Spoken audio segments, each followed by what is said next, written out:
ನನ್ ಮುಖ ನೋಡಿದ್ರೆ ಯಾಕೋ ಜೀವನದಲ್ಲಿ ಜಿಗುಪ್ಸೆ ಬಂದಿರೋ ನಂಗೆ ಕಾಣಲ್ವಾ?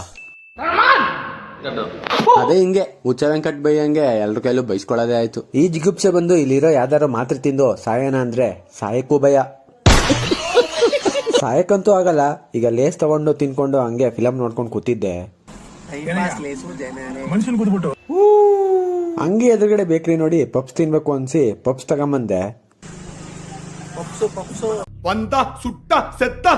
ಅದೆಲ್ಲ ಇರ್ಲಿ, ಸಂಜೆ ಆಗಿತ್ತು, ಅರ್ಧ ಕೇಕ್ ಇತ್ತು, ಹಂಗೆ ಐಸ್ ಕ್ರೀಮ್ ಇತ್ತು, ಅದ್ರ ಜೊತೆ ಒಂದ್ ಸುಖಪುರಿ ತಿನ್ಕೊಂಡು ಟೈಮ್ ಪಾಸ್ ಮಾಡಿದ್ದಾಯ್ತು. ನನ್ ಫಾರ್ಮಸಿಗೆ ಏನ್ ಮಾಡಕ್ ಬರ್ತಾ ಇದ್ದೀನೋ ಗೊತ್ತಿಲ್ಲ, ಒಟ್ನಲ್ಲಿ ಚೆನ್ನಾಗಿ ತಿಂತಾ ಇದ್ದೀನಿ, ಆದ್ರೂ ದಪ್ಪ ಆಗ್ತಿಲ್ಲ ಬಿಡಿ. ಆದ್ರೂ ಈ ನಾಯಿಗಿರೋ ನೆಮ್ಮದಿ ನನಗಿಲ್ಲ ಬಿಡಿ. ಆದ್ರೂ ನನ್ ಮುಖ ನಾನೇ ನೋಡ್ಕೊಂಡಾಗ ಏನ್ ಅಸಹ್ಯವಾಗಿದ್ದೀನಿ ಅಂತ ಫೀಲ್ ಆಗ್ಬಿಡ್ತಿತ್ತು ಒಂದೊಂದ್ಸಲಿ.